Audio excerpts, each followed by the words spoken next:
Finally mga kasana all, hindi na namin kailangang mapalayo dahil ang Brick Modern Kitchen mas pinalapit na sa amin. Ngayon, samahan nyo kami i-witness ang second branch grand opening.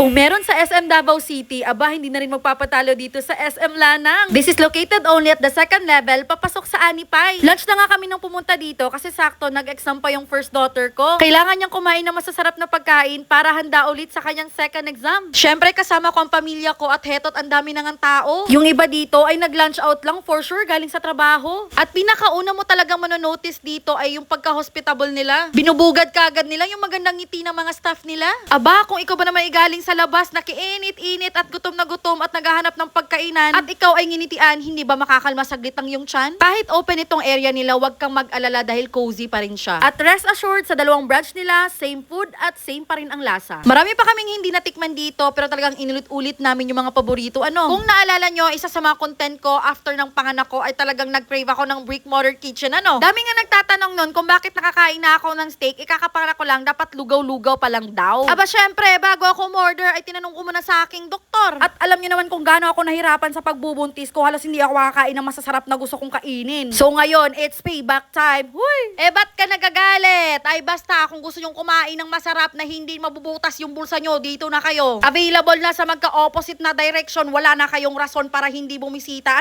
At syempre, hindi mawawala ang favorite kong beverage, ang strawberry ako. Promise, kapag kakain kayo dito, wag nyong kalimutan to. O diba, ang dami naming order dito, plus hindi pa nagtatapos yan, nandyan pa yung paborito ko. Ang baked scallop. Tingnan nyo naman sa mukha pa lang, nakakatakam. Sa amoy pa lang, busog ka na At yan naman isa sa paborito kong main course. Pag kami talaga kakain, guys, pag umorder na, dapat talaga iba-iba at walang kapareha. Dapat yung malalapag sa lamesa, may steak, chicken, isda, pork, seafood, or gulay. At kung usapang panghimagas naman, go for tiramisu, tiramoko, charis. Meron pa silang isang dessert na talaga natikman ko nung unang punta ko sa pag-open talaga nila doon sa SM Ecolan City branch, na hindi masyadong matamis pero nakalimutan ko lang ang pangalan. Kung hindi ka fan ng matamis at gusto mong kumain ng dessert, perfect yun para sa'yo. O siya, ano pang inaantay nyo? Abay, pumunta na rin kayo dito. Bye-bye!